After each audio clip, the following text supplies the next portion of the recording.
منظر فضائے دہر میں سارا علی کا ہے، منظر فضائے دہر میں سارا علی کا ہے، منظر فضائے دہر میں سارا علی کا ہے، جی سمت دیکھتا ہوں نظارہ علی کا ہے، جی سمت دیکھتا ہوں نظارہ علی کا ہے۔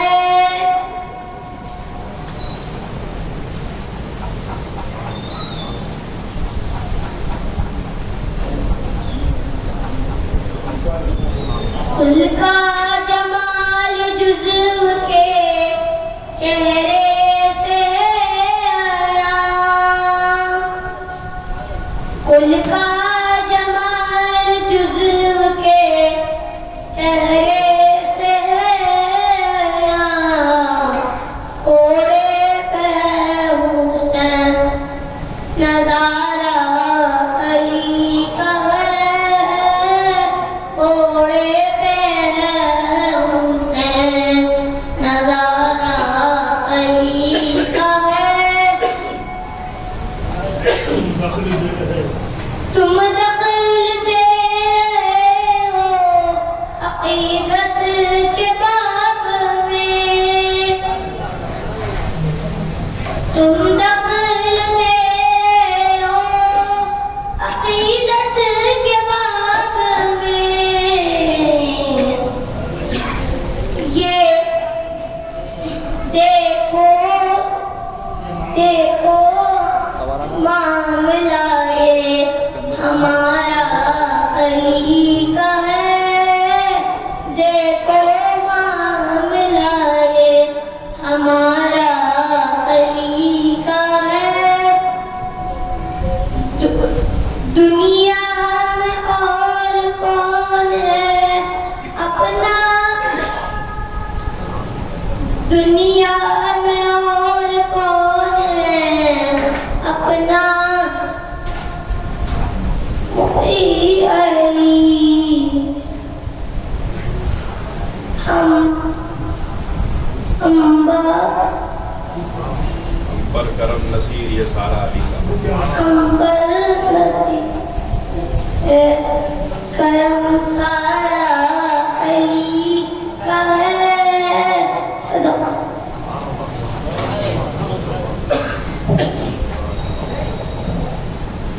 چاہتے ہو تم کو ملے خلد کی ربات، گر چاہتے ہو تم کو ملے خلد کی ربات، دنیا کو دی میں تم کو ملے گی بھی یوں نشاد، تیرے لیے خلیل بس ایک ہے یہ صراط، تو کیا ہے اور کیا ہے تیرے علم کی بساط، تجھ پر کرم نصیر یہ سارا علی کا ہے، تجھ پر کرم نصیر یہ سارا علی کا ہے۔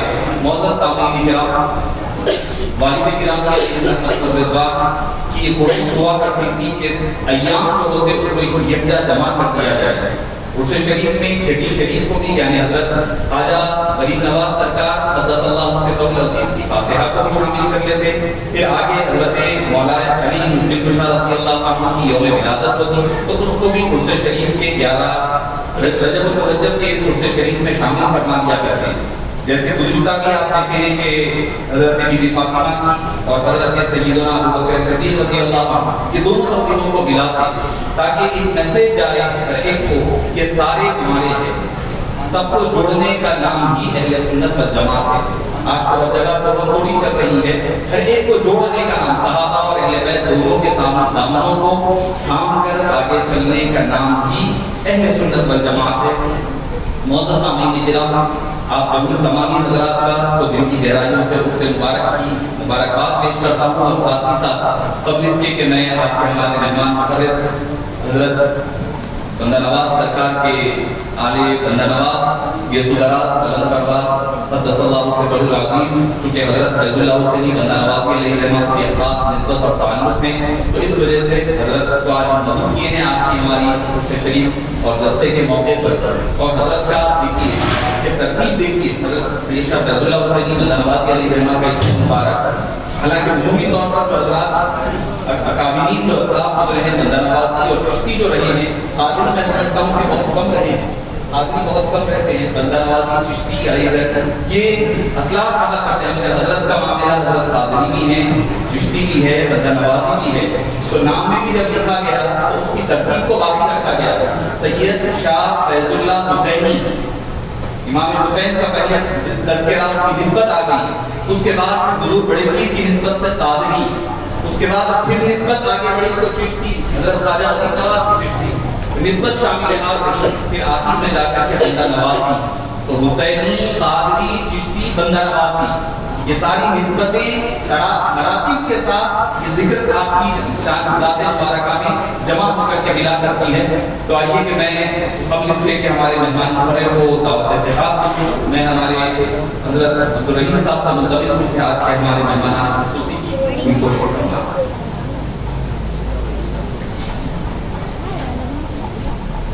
میں حضرت عبدالرحیم صاحب سے التماس کرتا ہوں کہ اول نگران جلسہ حضرت علامہ خواجہ بہاؤالدین نقشبندی مجدد قادری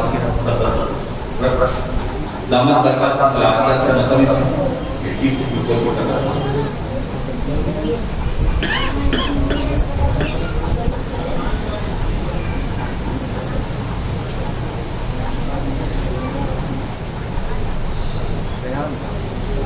میں جناب عبدالرحیم صاحب سے ملتمس ہوں کہ استاد مولانا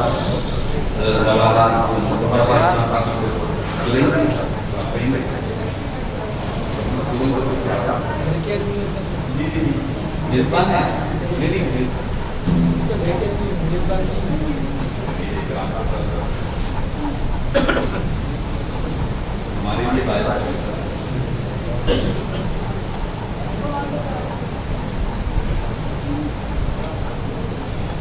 میں جناب عبدالرحیم صاحب سے یہ ملتمس ہوں کہ آج ہمارے مہمان خصوصی حضرت علامہ مولانا سید شاہ غریب اللہ محمد حسینی کا شکر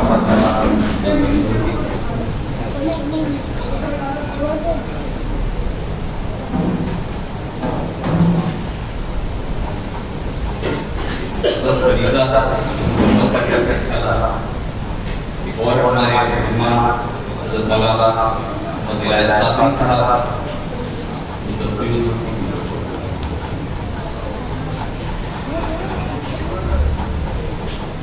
آج کل لوگوں کا معاملہ یہ ہو گیا شادی میں بھی پھول نکل رہا ہے. اسٹیج ماشاءاللہ اچھا خاصا پھولوں کا سجا ہوا ہے.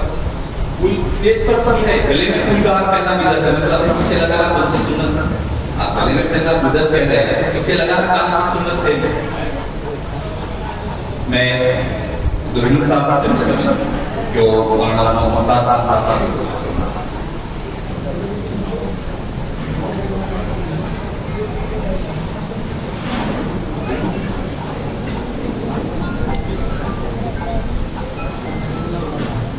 یحییٰ جمیل صاحب کی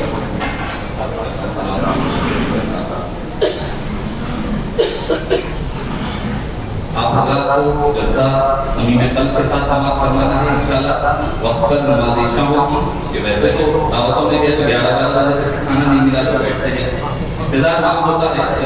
آپ کو اچھے مقصد کے لیے ہمارا مقصد سنانا نہیں ہے کہ حضرت علماء کرام جو تشریف فرمائے کو نہیں سننے والا نہیں. وقت نہیں ہے حضرات کے پاس، بڑی مشکلوں سے وقت نکال کر آپ کے پاس آئے ہیں.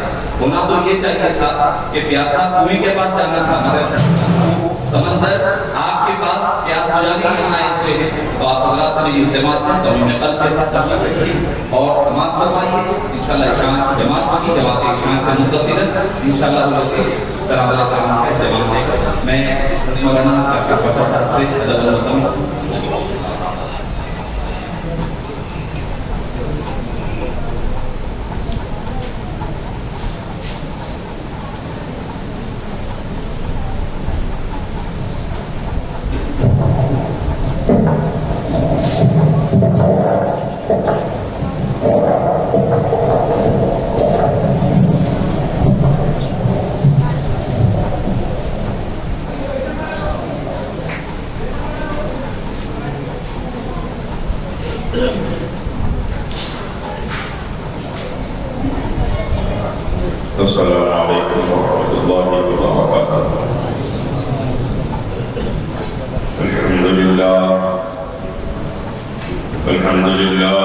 رب العالمين والعاقبة للمتقين والصلاة والسلام على أشرف الأنبياء والمرسلين وعلى آله الطيبين الطاهرين الهادين وأصحابه الكرامين الرافعين لقواعد الدين.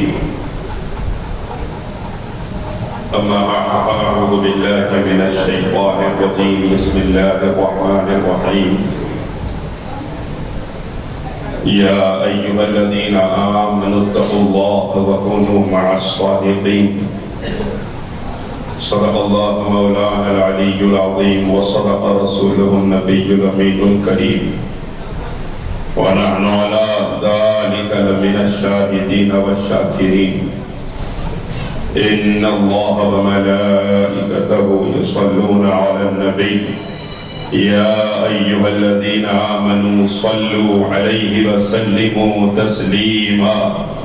اللهم صل وسلم وزد وبارك على سيدنا مولانا محمد طب القلوب ودوائها وعافية الأبدان وشفائها ونور الأبصار وضيائها وقوت الأرواح وغذائها كما تحب وترضى بأن تصلي عليه. معزز و مکرم حاضرین کرام، بزرگان دی وقار، بالخصوص حضرت مولانا ڈاکٹر پروفیسر محمد مصطفیٰ شریف صاحب قبلہ دامت برکاتہم العالیہ، مولانا خواجہ بہاؤالدین قادری نقشبندی مجددی صاحب دامت برکاتہم العالیہ، داعی محفل مولانا سید خلیل اللہ اویس بخاری نقشبندی قادری صاحب مدد قبول علی، دیگر برادران ملت اسلامیہ، اولاد خواجہ دکن سیدنا خواجہ بندہ نواز کے سدراس شہباز بلند پرواز علیہ رحمت و رضوان، حضرت سید شاہ فیض اللہ حسینی چشتی بندہ نوازی شکرگنج علیہ الرحمہ کے عرس میں ہم غلامان اولیاء کو رب کریم نے جمع فرمایا، اور ہم تمام جانتے ہیں جو لوگ عام طور پر اپنے دروازوں پر آنے والوں کو دینے کا مزاج رکھتے ہیں، یعنی جو مزاجاً سخی ہوتے ہیں، سخاوت جن کی صفت ہوتی ہے، وہ ہر آنے والے کو ہمیشہ دیا کرتے ہیں، اور یہ خصوصیت خاندان حیدر کرار کی ہے کہ جب بھی یہاں آنے والا آیا ہے، قرآن شاہد ہے کہ دروازے سے خالی نہیں گیا، اور یہ بھی اسی خاندان کا چشم و چراغ جن کے آستانے میں ہم جمع ہیں۔ یہ وہ اولیاء ہیں جو اپنے پاس آنے والوں کو ہمیشہ ضرور کچھ نہ کچھ فیضان عطا فرماتے ہیں۔ جو لوگ دینے کی عادت رکھتے ہیں، سال بھر دینا اور ہے، لیکن جب کوئی خوشی کا موقع ہوتا ہے تو اس دن خاص عطا کیا جاتا ہے۔ اہل سنت والجماعت اعراض کے موقع پر اولیاء کی بارگاہوں میں حاضر اس لیے ہوتے ہیں کہ آج ان کے دربار میں خوشی کا موقع ہوتا ہے، تو سال بھر دے رہے تھے، آج زیادہ عطا کیا جاتا ہے، اور آج اکابرین کے فیضان کے تقسیم ہونے کا دن ہوتا ہے، اور یہاں صرف ہم آنے والے چاہنے والے نہیں آتے ہیں، ان کے اجداد کی ارواح جلوگر ہوتی ہے، اور ان تمام کا فیضان ایسے خصوصی مواقع پہ عطا کیا جاتا ہے۔ اور پھر اس جلسے کو تین عظیم نسبتیں حاصل ہیں۔ ابھی جیسے داعی اجلاس نے فرمایا، اس جلسے کو جشن ولادت مولا کائنات سے بھی نسبت حاصل ہے، اور جشن خواجہ خواجگان سے بھی نسبت حاصل ہے، اور حضرت سید فیض اللہ حسینی رحمت اللہ علیہ کے عرس کی محفل سے بھی نسبت حاصل ہے۔ آپ اس مجلس کا اندازہ کریں کہ لگاتار جو سلسلہ فیضان کا ہے اس تمام سلسلے سے اس مجلس کو نسبت و تعلق حاصل ہے، کیونکہ کائنات میں جتنے اولیاء پیدا ہوئے ہیں، شیخ احمد سرندی فاروقی مجدد الفسانی رحمت اللہ علیہ ارشاد فرماتے ہیں کہ حضرت فرماتے ہیں کہ ساری ولایت کی کائنات میں جو ذات مرکز کی حیثیت رکھتی ہے وہ علی مرتضیٰ کی ذات ہے۔ ولایت کی کائنات میں جو ذات مرکز کی حیثیت رکھتی ہے وہ علی مرتضیٰ کی ذات ہے۔ اس کے بعد فرماتے ہیں تقسیم ولایت آپ ہی کے فیضان سے ہے، اور سیدہ کائنات اور حسنین کریمین یہ آپ کا گھرانہ تقسیم ولایت میں آپ کے معاونین ہیں۔ اس کے بعد حضرت مجدد الفسانی ارشاد فرماتے ہیں کہ صرف اس امت کے اولیاء کو علی کا فیضان نہیں ملا، بلکہ حضرت آدم علیہ السلام سے لے کر حضرت عیسیٰ علیہ السلام تک جتنے اولیاء پیدا ہوئے ساری نبیوں کی امتوں میں جتنے اولیاء پیدا ہوئے ان سب کو علی مرتضیٰ کا فیضان ملا ہے، اور اسی خاندان کا چشم و چراغ جس کے آستانے میں ہم جمع ہیں۔ مولا کائنات یقیناً ولایت کی کائنات کا مرکز، تفصیل میں جانے کا وقت نہیں ہے۔ حضرت مصطفیٰ شریف صاحب قبلہ تفصیلی خطاب فرمائیں گے، میں تو چند گزارشات عرض کرنے کے لیے حسب الحکم حاضر ہوا ہوں، آپ حضرات کی خدمت میں کھڑا ہوں۔ اب آپ غور فرمائیے، علی کے فیضان سے ولایت، پھر ولایت تقسیم ہوتی ہوئی جس ملک میں ہم رہتے ہیں اس ملک تک پہنچتی ہے، وطن عزیز ملک ہندوستان تک جب پہنچتی ہے تو یہاں ولایت جس کے دربار سے ملتی ہے وہ غریب نواز بھی علی کے گھر کا ہی چراغ ہے، وہ خواجگان بھی علی کے خاندان کا چراغ، علی کے گھر، علی کے باغ کا پھول۔ ولایت کائنات کو ملی علی کے گھر سے، پھر ولایت ہندوستان کو ملی علی کے شہزادے غریب نواز کے گھر سے، پھر وہاں سے تقسیم ہوتی ہوئی ولایت دکن کو ملی اسی گھر کے شہزادے بندہ نواز کے سودراز کے آستانے سے، اور یہ ایسا عظیم سلسلہ ہے۔ آج ہم جس گھر میں جمع ہے وہ بھی اسی بندہ نواز کا سلسلہ، اسی بندہ نواز کا خاندان ہے۔ یہ وہ گھرانہ ہے جہاں آ کے دنیا طلبی اور دنیا کا مال و متاع مانگنا ان بزرگوں کے آستانوں کی توہین ہے، کیونکہ جس کے پاس جو ہوتا ہے وہ دیا کرتا ہے۔ دودھ والے کے پاس جا کے آپ لکڑی نہیں مانگ سکتے، لکڑی والے کے پاس جا کے آپ کپڑا نہیں مانگ سکتے۔ جب یہ اصول جانتے ہیں تو یہ بھی جان لیجئے کہ دودھ والے کے پاس لکڑی اور لکڑی والے کے پاس کپڑا نہیں مانگنا چاہیے، اللہ والے کے پاس دنیا نہیں مانگنا ہے، اللہ والے کے پاس اللہ کا تعلق مانگنا ہے، کیونکہ جس کے پاس جو ہوگا وہ دے گا۔ اللہ والے کے پاس اللہ کا تعلق مانگنا ہے، اللہ والے کے پاس دامن پھیلانا ہے تو آمنہ کے لال کی نسبت مانگنا ہے، آمنہ کے لال کا دامن مانگنا ہے، اللہ والے کے پاس دامن پھیلانا ہے تو ان کے اجداد کا صدقہ اتارا مانگنا ہے۔ یاد رکھیے یہ جو آج بزرگان دین روشن ہے، جن کے فیضان سے ایک دنیا چمک رہی ہے، خواجہ خواجگان سے اس محفل کو نسبت حاصل ہے۔ ایک بات عرض کرتا چلو، حضور خواجہ خواجگان کے زمانے میں آپ کی ولادت کے وقت ایک واقعہ ایسا ہوا کہ ان دنوں میں لوگ ہماری طرح تاریخ نماز نہیں ہوتے تھے کثرت سے، ہم جس طرح کثرت کے ساتھ نمازیں چھوڑتے تھے، اکثریت تو وہ ہے جن کو مسجد جمعہ میں یاد آتی ہے، مسجد جمعہ میں یاد آتی ہے، اچانک 11 بجے یاد آیا میں مسلمان ہوں، اور فوری پانی نہائے، کپڑے پہنے اور پھر آ گئے اور دعا کے ساتھ ہی نکل گئے تو پھر اگلے جمعہ کا انتظار ہے۔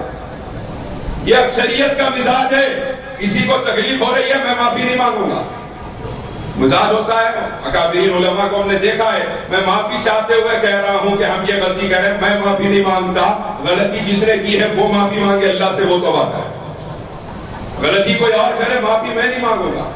حضرات نماز کے معاملے میں ہمارا حال یہ ہے کہ ہم بالکل غافل ہو چکے ہیں، اور آج حکومت جس عمل میں ہمیں کمزور دیکھ رہی ہے اسی عمل میں نشانہ کر رہی ہے۔ حجاب کے معاملے میں کمزور دیکھا، اب نشان پر نشانہ بنایا جا رہا ہے۔ نماز فجر کے معاملے میں کمزور دیکھا، لاؤڈ اسپیکر کی اذان کو نشانہ بنایا گیا۔ طلاق کے معاملے میں ہمارے حالات کو بے ترتیب دیکھا، ٹرپل طلاق کے مسئلے کو نشانہ بنایا گیا۔ ان حکومتوں نے انہی چیزوں کو نشانہ بنایا جن کے دین میں مسلمانوں کو کمزور پایا۔ اللہ کرے کہ یہ قوم اس معاملے میں مضبوط ہو جائے، اور جب دین میں مضبوط رہی ہے، تاریخ گواہ ہے کائنات میں اس قوم سے زیادہ مضبوط کوئی اور نہیں رہا۔ جب ہم دین میں مضبوط رہے ہیں تو ساری مضبوطیاں ہمارے ساتھ، ساری طاقتیں ہمارے ساتھ، ساری نصرت و مدد و ہمت ہمارے ساتھ رہی ہے۔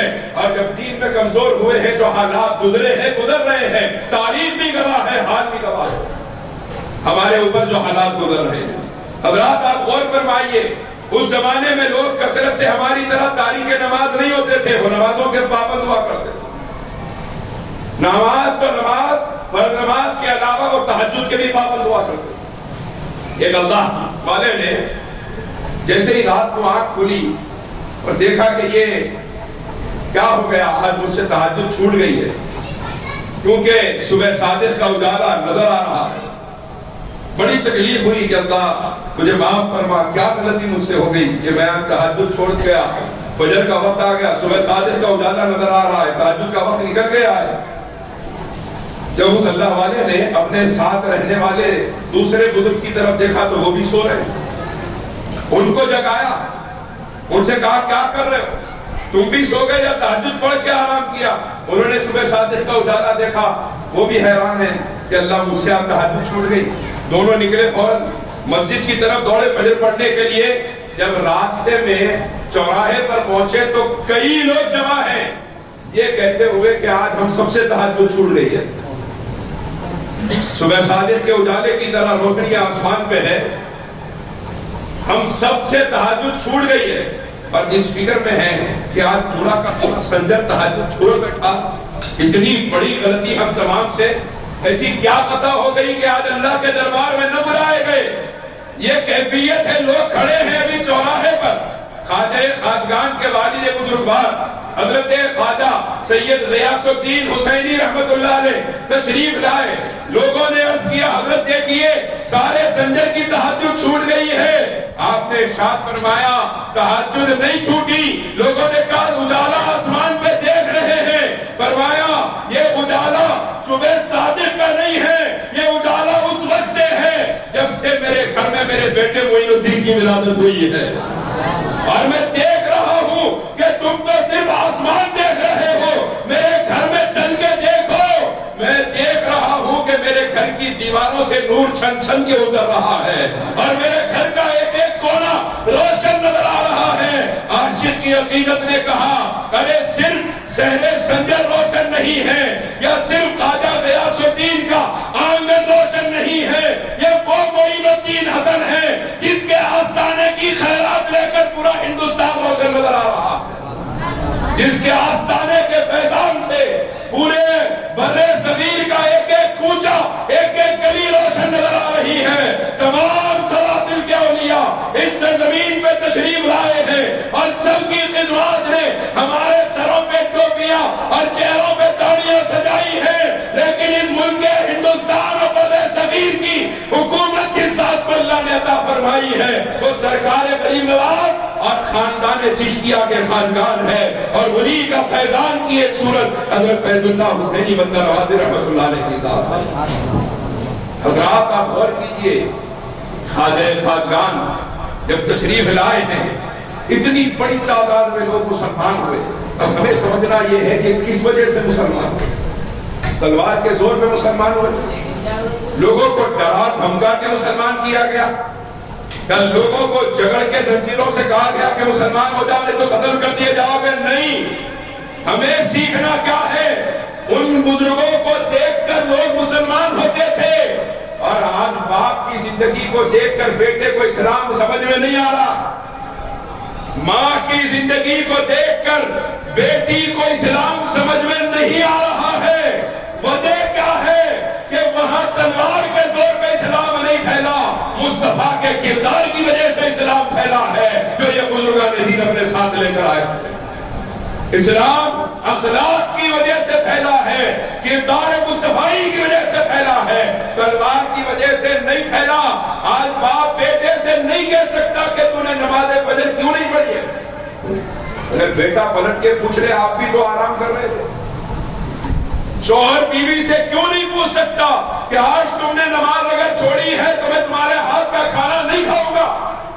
پلٹ کے اگر بیوی پوچھ رہے تم نے کتنی نمازیں پڑھی ہے دن بھر میں۔ مسئلہ یہ ہے کہ ہم دوسروں کو کیا دین بتاتے، ان بزرگوں کے نقش قدم پہ چل کے کیا اسلام پھیلاتے۔ ہماری زندگیوں نے ہماری اولاد کو اسلام سے دور کر دیا ہے، ہماری زندگیوں نے ہماری خاندانوں کو اسلام سے دور کیا ہے۔ یہ طرز زندگی ہمیشہ کی بربادی کا راستہ ہے۔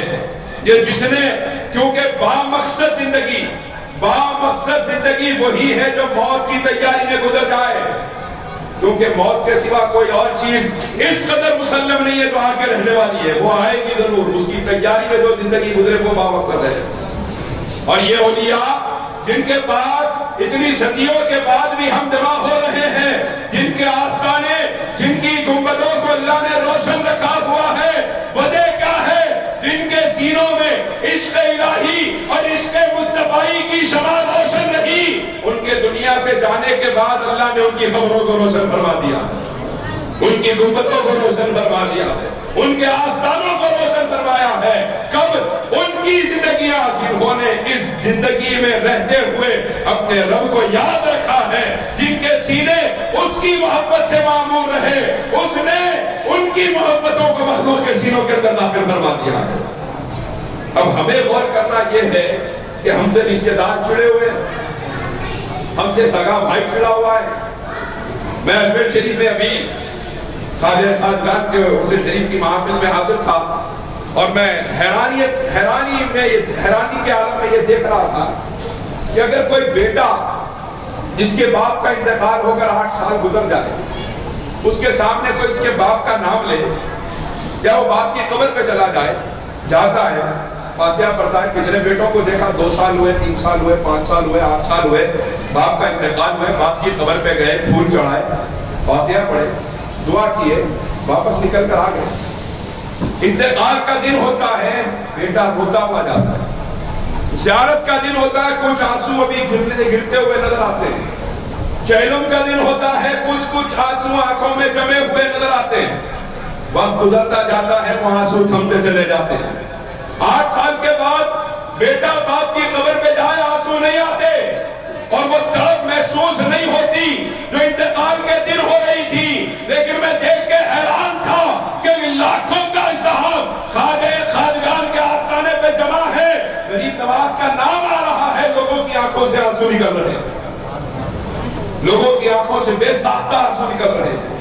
یہ وہ محبتیں ہیں جو اللہ نے مخلوق کے سینوں میں اس لیے داخل فرما دی ہے کیونکہ ان کا سینہ اللہ کی محبت سے معمول رہا۔ ہم اپنے سینوں کو دنیا کی محبت میں مبت رکھیں، دن رات دنیا کی محبت، دنیا کے تذکروں کے سوا کچھ نہ رہے، اور پھر ہم یہ سمجھیں کہ ہم ان بزرگوں کا نام لیتے ہوئے چلے جائیں گے، ان بزرگوں کا نام لیتے ہوئے بڑھ جائیں گے۔ مولانا جلال الدین رومی رحمۃ اللہ علیہ نے ایک حکایت بیان فرمائی۔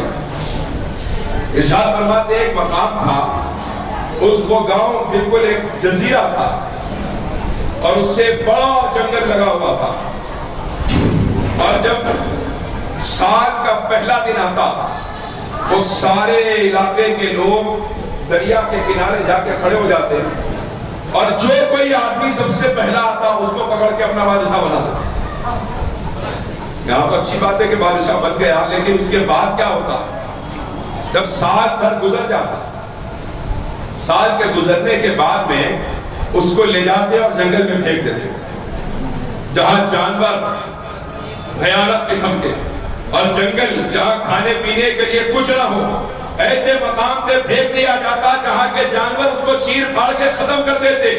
ان جانوروں سے بچنے کا کوئی راستہ نہ ہوتا، اور جنگل سے نکلنے کا بھی کوئی راستہ نہ ہوتا، نہ شہر کے اندر واپسی کا کوئی راستہ ہوتا۔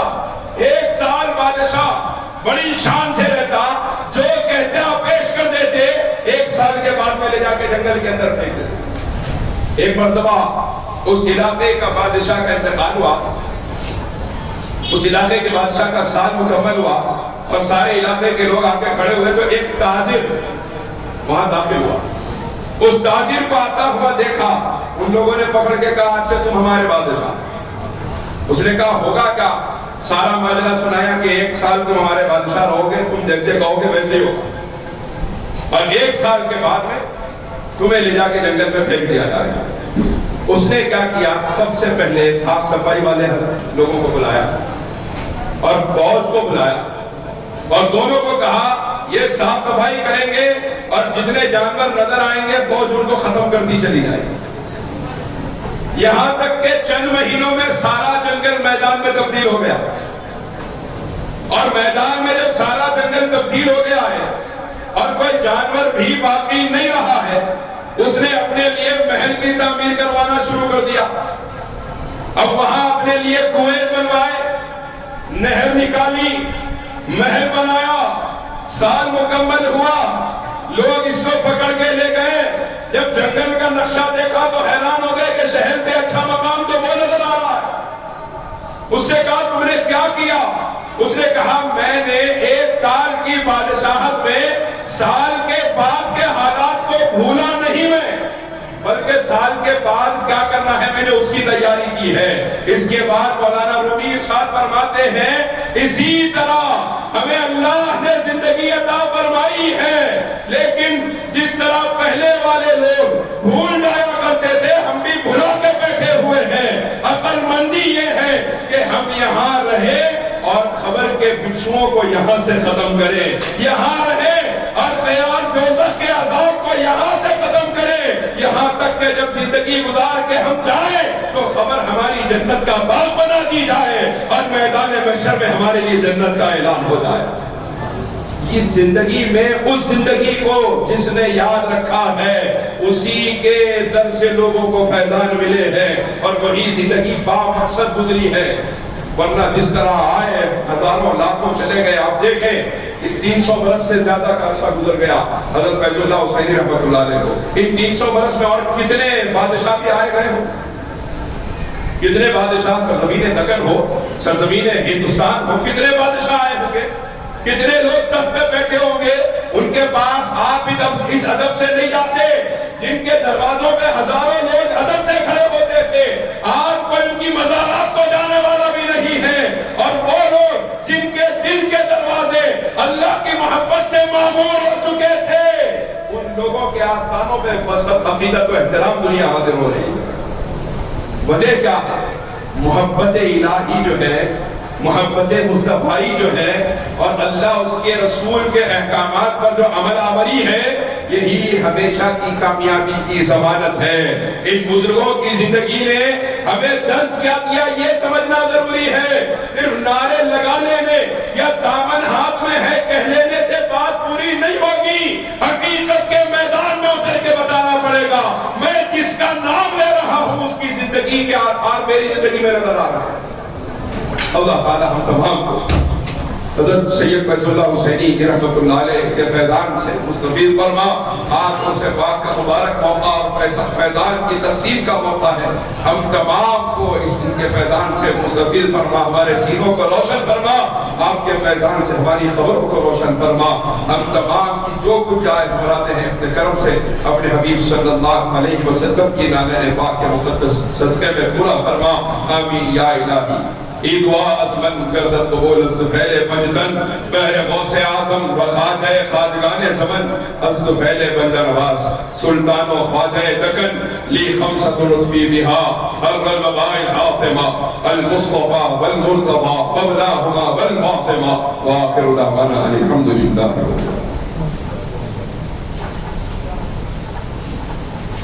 سامعین کرام، ابھی آپ ہمارے مہمان خصوصی حضرت العلامہ مولانا سید شاہ کریم اللہ محمد الحسینی بندرواسی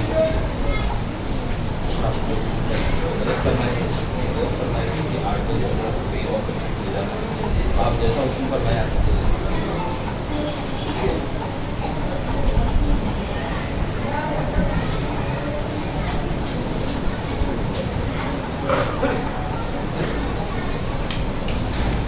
معزز سامعین کرام، ابھی آپ حضرت کے بصیرت افروز خطاب سے سماعت فرما رہے تھے. میں حضرت مولانا فرید الزمان خان صاحب سے سماعت کرتا ہوں.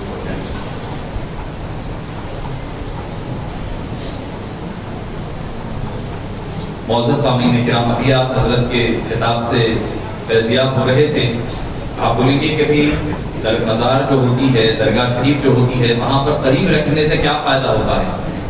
تو آپ دیکھیں قرآن کریم میں سورہ آل عمران میں اس بات کا ذکر ملتا ہے کہ 11واں رکوع ہے جس میں اللہ تعالیٰ حضرت زکریا اور حضرت مریم علیہ السلام کا ذکر فرمایا ہے. حضرت زکریا بڑی عمر تک لاولد تھے، اللہ تعالیٰ نے اولاد نہیں عطا فرمائی تھی، بڑا عرصے تک وہ لاولد ہے. حالانکہ مسجد اقصیٰ کے قریب رہتے ہیں، اس کے پہلو میں رہتے ہیں. نبی ہے، نبی کا مرتبہ کوئی ولی کا مرتبہ نبی سے بڑا نہیں ہو سکتا، چاہے کوئی صحابی ہی کیوں نہ ہو، ان کا درجہ کوئی نبی سے بڑھ کر نہیں ہو سکتا. میرے پاس بچے کچھ دن پہلے ایک ویڈیو کلپ لائے، حالانکہ میں نے کہہ دیا ان کو میسج کر کر کے. انہوں نے کہا کہ نعوذ باللہ کہ حضرت علی جو ہے ساروں کے، یہاں تک کہ انبیاء کرام کے بھی مولا. تو ایسی جہالتیں ہیں، ایسی جہالتیں ہیں. تو میں نے، میرے پاس آئی کہ بچوں نے بتایا، میں نے کہا یہ بات غلط ہے. نبی نبی ہوتے ہیں، صحابی صحابی ہوں گے. کوئی ولی صحابی کے درجے کو نہیں پہنچ سکتا، کوئی صحابی کوئی نبی کے درجے کو نہیں پہنچ سکتا. مگر اللہ تعالیٰ اپنی قدرت اور اس ولی کا مقام بتانے کے لیے، ظاہر کرنے کے لیے کچھ معاملات ایسے ہوتے ہیں جس کا ذکر سورہ مریم میں ہے، سورہ آل عمران میں ہے. سورہ آل عمران میں ہے کیا فرمایا کہ حضرت زکریا دعائیں کر رہے ہیں، اولاد نہیں ہوئی، بے اولاد ہے. اب اس کے بعد ہوا یہ معاملہ کہ حضرت زکریا کی نگرانی میں، چونکہ آپ خالو ہوتے تھے حضرت مریم علیہ السلام کے، اور وہ ان کے والد حضرت عمران کا وصال ہو چکا تھا، اور ان کی والدہ حضرت حنا نے اس بات کی منت مانی تھی کہ اگر مجھے اولاد ہوگی تو مسجد اقصیٰ کی نگرانی، نگہبانی اور خدمت کے لیے وقف کر دوں گی. اب یہ منت ہو گئی. جب بچہ ہوا، اولاد ہوئی، تو بیٹا نہیں ہوا، بیٹی ہوئی. بیٹا ہوا، بیٹی نہیں ہوئی. بیٹی ہوئی، بیٹا نہیں ہوا. اب کہنے لگی کہ بھئی لیس الذکر کالانثیٰ، لڑکا جو ہے لڑکی کی طرح تو نہیں ہو سکتا. لیس الذکر کالانثیٰ، لڑکا لڑکی ایک جیسے نہیں ہو سکتے. حضرت عبد الوہاب البخاری علیہ رحمہ نے اس آیت کریمہ میں فرمایا کہ یقیناً لڑکا لڑکی کی طرح نہیں ہوتا. وہ فرمانا یہ چاہ رہی ہے کہ یہ ایسی لڑکی ہے جو ہزاروں لڑکوں کی طرح نہیں ہو سکتی، ان سے افضل و اعلیٰ ہے. اب اس کے بعد معاملہ ارادہ منت کے تحت مسجد اقصیٰ کی خدمت کے لیے چھوڑ دیے. اب حضرت زکریا علیہ السلام نے ان کے لیے ایک خاص حجرہ بنا دیا. اس میں وہ عبادت کرتی، لوگ جانے کے بعد جا کر خدمت کر کر پھر واپس آ جاتی. مسجد کی صاف صفائی، تو یہ مسجد کی صاف صفائی جو بچے یہاں پر ہمارے پاس ہے، جو اس مسجد کی صاف صفائی میں، اس کی دیکھ ریکھ میں اپنی زندگیاں وقف کر رہے ہیں، یہ کوئی معمولی کام نہیں ہے. یہ انبیاء کرام کا بھی کام رہا ہے، اولیاء کرام کا بھی کام رہا ہے. تو حضرت زکریا کیا کرتے، جب لوگ چلے جاتے ہیں تو دروازہ کھولتے، وہ آ کر صاف صفائی کرتی، پھر واپس چلی جاتی. اور جب جاتے گھر جانے لگتے تو باہر سے بند کر کے چلے جایا کرتے. جب وہ داخل ہوتے، کلما دخل علیہا، کلما جب ایک بار نہیں، ہر وقت جب بھی وہ داخل ہوتے، کلما دخل علیہا زکریا المحراب وجد عندها رزقا، جب وہ داخل ہوتے تو وہاں پر رزق پاتے. امام قرطبی علیہ رحمہ اپنی تفسیر میں فرماتے ہیں کہ وہ کیا پاتے، فرماتے ہیں فواکہ الشتاء فی الصیف فواکہ الصیف فی الشتاء، یعنی گرما کا موسم کا میوہ سرما میں پایا جاتا اور سرما کا موسم کا میوہ گرما میں پایا جاتا. بھئی کوئی یہ سمجھیں کہ باہر سے بند ہے تو ہو سکتا کوئی ونڈو میں سے کوئی کھڑکی ہوگی، ایسا ہوگا پہنچا دیں گے، وہ بھی امکان نہیں ہے. امکان ہی پورا ختم ہو رہا ہے. گرما کے موسم کا جو میوہ ہوتا وہ سرما میں پایا جاتا، سرما کا موسم کا میوہ گرما میں پایا جاتا. انہوں نے پوچھا قال یا مریم انا لکی ھذا، اے مریم یہ تمہارے پاس کہاں سے آیا ہے؟ تو آپ نے فرمایا قالت هو من عند اللہ، آپ فرمانے لگی یہ اللہ کی جانب سے آیا ہے. مفسرین کرام فرماتے ہیں جنت کے میوے اللہ تعالیٰ ان کے حجرے میں پہنچا دیا کرتے ہیں. جنت کے میوے جو ہوتے ہیں ان کے حجرے میں آیا کرتے. اب جہاں پر زندگی نہیں ہوتی وہاں زندگی پیدا ہو رہی ہے، یعنی وہ میوے کا آنا ممکن نہیں ہے، وہ میوے وہاں پر پائے جاتے ہیں. حضرت زکریا جو ابھی تک لاولد تھے، بے اولاد تھے، انہوں نے یہاں پر دعا فرمائی. قرآن میں ہے مذکور علماء کرام استاد محترم تشریف فرما ہے. قرآن کریم فرماتا ہے فنادتہ الملائکہ، وہاں پر فرماتے ہیں ہنالک دعا زکریا ربہ، اسی مقام پر ٹھہرے ٹھہرے زکریا علیہ السلام نے دعا کی. نبی کا مقام اعلیٰ و افضل ہے، مگر اللہ تعالیٰ ولی کے ذریعے سے ان کے حجرے، اور حضرت زکریا مریم ماں پیدا بھی نہیں ہوئی، حضرت مریم کی ماں مزار بھی نہیں ہے، صرف چند دن کے لیے عبادت کے لیے اپنا حجرہ مختص فرما لی. اس حجرے کا کی فضیلت کا عالم یہ ہے ہنالک دعا زکریا ربہ، اسی مقام پر ٹھہر کر زکریا علیہ السلام نے دعا کی. قال، کہا رب هب لي من لدنك ذرية طيبة، اے باری تعالیٰ مجھے ایک پاک اولاد عطا فرما، انک سمیع الدعاء، بے شک تو دعاؤں کو سننے والا ہے. اللہ تعالیٰ ہر جگہ دعا قبول فرماتا ہے. ہر جگہ جب آپ ادعونی استجب لکم، جب تم پکارو میں سنتا ہوں، پکارو دعائیں قبول ہوتی ہے. مگر اللہ والے جہاں پر آستانے ہوتے ہیں وہاں جو دعائیں کی جاتی ہے، عام جگہ کی دعاؤں کا معاملہ عام دعائیں ہوتی ہے. اللہ والوں کی بارگاہوں میں بیٹھ کر کیے جانے والی دعا خاص دعا ہوا کرتی ہے. اللہ تعالیٰ اور حضرت مریم نبی نہیں ہے، ولی ہے، سب کا متفق عقیدہ ہے. ان کے حجرے کے پاس دعاؤں کی قبولیت کا ذکر فرما رہا ہے. پھر فرمایا فنا، اور کوئی کہے گا قبول ہوئی یا نہیں ہوئی، قرآن ناطق ہے فنادت الملائکہ، ملائکہ نے ندا لگائی، آواز نکائی. وہو قائم، وہ ٹھہرے ہوئے تھے، یصلی فی المحراب، اسی محراب میں دعا کرتے ہوئے ٹھہرے ہوئے تھے. یصلی کے معنی یہاں پر مفسرین نے نماز نہیں بلکہ دعا کیے ہیں. فرمایا وہو قائم یصلی فی المحراب، وہ محراب ہی میں ٹھہرے ہوئے تھے، کہیں بھی نہیں کہ ادھر ادھر کوئی دوسری جگہ نہیں گئے، 1 مہینہ 40 دن ادھر ادھر نہیں، پھر محراب ہی میں ٹھہرے ہوئے ہیں. ان اللہ یبشرک بیحییٰ، اللہ تعالیٰ تم کو بشارت دیتا ہے. اور کوئی نبی کا نام اللہ نے قرآن کریم میں تجویز نہیں فرمایا ان کا نام یہ رکھو، کسی نبی کے بارے میں نہیں ہے سوائے حضرت یحییٰ کے. کیوں؟ کیونکہ حضرت بی بی مریم کے حجرے کی دعا کی برکتیں ہیں. اللہ تعالیٰ فرمایا اللہ برکتیں عطا، تم کو بشارت دیتا ہے یحییٰ کی، یعنی ایک لڑکا ہوگا اس کا نام یحییٰ رکھنا ہوگا. ان اللہ یبشرک بیحییٰ بکلمۃ من اللہ، اللہ کی طرف سے کلمہ ہوگا، وہ مصدقا بکلمۃ من اللہ، تصدیق کرنے والا ہوگا. وسیدا وحصورا ونبیا من الصالحین، وہ سردار بھی ہوگا، پاک باز بھی ہوگا، نبی بھی ہوگا اور صالحین میں سے بھی ہوگا. تو معزز سامعین کرام، جو لوگ پوچھتے ہیں کہ مزارات پر جانے سے کیا ملتا ہے، قرآن کریم بتا رہا ہے جہاں پر اولیاء کرام رہا کرتے ہیں وہ مقامات بابرکت رہا کرتے ہیں، بابرکت ہوا کرتی ہیں، وہاں دعائیں قبول ہوتی ہے، وہاں پر ان کے آراز کے موقع پر خصوصی رحمتیں نازل ہوتی ہے اور جمیع سلسلے کے اکابرین کی تشریف آوری بھی ہوا کرتی ہے. تو معزز سامعین کرام، میں اس موقع پر تمام پہلے تو والد گرامی علیہ رحمت و رضوان، جن کی آپ بخوبی واقف ہیں، کوئی کہنے والی کوئی حقیق کی بات نہیں ہے کہ دیوار ہر اینٹ اس بات کی گواہی دے گی. اور حضرت کا معاملہ ایسا ہے، حضرت فیض اللہ حسینی علیہ رحمت و رضوان کے دربار میں جو کام شروع کیے کئی حضرات نے، مگر حضرت کی اجازت اور منشا نہیں تھا، وہ کام شروع نہیں ہو سکا. بزرگ تشریف فرمائے ہوئے حضرت ابوالفضل صاحب ہیں، ہمارے رحمان بھائی رحیم بھائی، بزرگ حضرات ہیں، اس بات کی گواہی دیں گے. کئی حضرات نے کئی کام شروع کیے مگر حضرت کی اس میں منظوری حاصل نہیں تھی، کسی نہ کسی وجہ سے وہ کام ختم ہو گیا.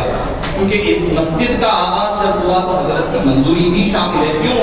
کیونکہ سال میں ایک مرتبہ شاید ہو سکتا ہے کہ عرس شریف ہوتا تھا ہوگا، ایک مہینے سال میں ایک مرتبہ کوئی تنازع کا وغیرہ کا اہتمام ہوتا تھا ہوگا. اب تو 5 مرتبہ حضرت کی مسجد کھلی رہتی ہے، کھلتی ہے، لوگ حاضر ہو رہے ہیں. ان میں 5 مرتبہ حضرت کے پاس فاتحہ خوانی ہو رہی ہے، لوگوں کی حاضری ہو رہی ہے کہ حضرت کا خانقاہ بھی ہے، مسجد بھی ہے، حضرت کی بارگاہ بھی ہے. اس سے لوگ فیض اٹھا رہے ہیں اور اللہ سے دعا ہے کہ جو حضرات حضرت سے عقیدت ہیں، عقیدت رکھنے والے حضرات ہیں، تمامی حضرات، ہمارے ضیاء بھائی صاحب ہیں، آپ پوچھ سکتے ہیں، آپ بخوبی واقف ہیں حضرت کی تعریف سے، آپ کے والد گرامی ہیں، آپ کے بہن صاحب وغیرہ ساری تفصیلات جانتے ہیں حضرت ابلا علیہ رضوان کے ضمن میں. تو معزز سامعین کرام، میں تمامی حضرات کا جو اس میں شریک ہوئے ہیں، دامے دیرب سکھرے، تمام حضرات کا میں دل کی گہرائیوں سے شکریہ ادا کرتا ہوں اور دعا کروں کہ اللہ تعالیٰ آپ تمام حضرات کو دین دنیا آخرت کی بھلائیاں عطا فرمائیں. معزز سامعین کرام، جیسا کہ اعلان کیا گیا تھا کہ حضرت آخری خطاب ہے.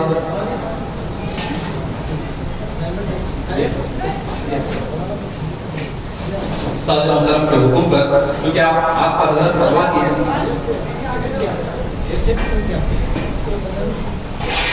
تو معزز سامعین کرام، آئیے کہ میں چونکہ یہ چاہتا تھا کہ حضرت کا خطاب کا آغاز ہو جائے اور سورہ انفال تھا، اس میں انشاءاللہ پریشان نہ ہوئیے، انشاءاللہ آپ حضرات لطف اندوز آپ حضرات جو مستفید ہوتے رہے ہیں اور ہو رہے ہیں، پہلے بھی سنتے تھے حضرت کا درس مبارک، ابھی بھی آپ حضرات ملاحظہ فرمائیں گے اور حضرت کے حکم پر ہی میں حضرت علامہ مولانا ولایت قادری صاحب مدثر سے ملتمس ہوں کہ وہ میں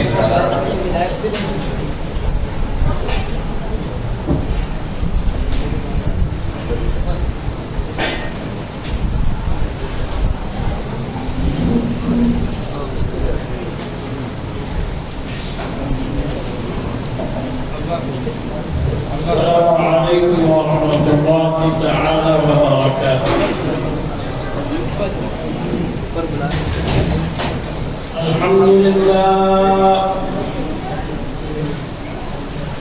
الحمد لله الذي كفى والصلاة والسلام على محمد المصطفى وعلى آله وأصحابه المجتبى. أما بعد فأعوذ بالله من الشيطان الرجيم.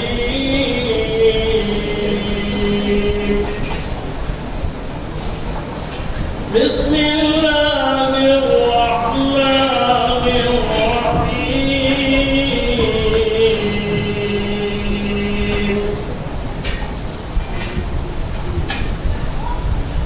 والذين جاهدوا فينا لنهدينهم سبلنا وإن الله لمع المحسنين.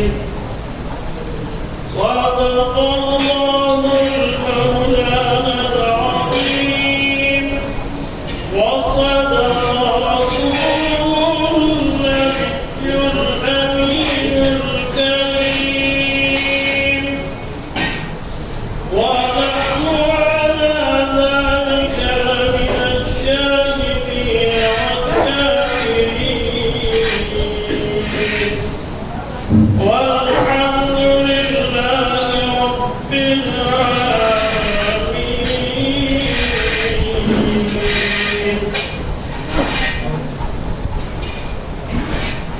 حضرت تقدس مع ڈاکٹر پروفیسر محمد مصطفیٰ شریف صاحب کے ساتھ آمد برکاتہ، علماء کرام وحاضرین المسجد، آج ہم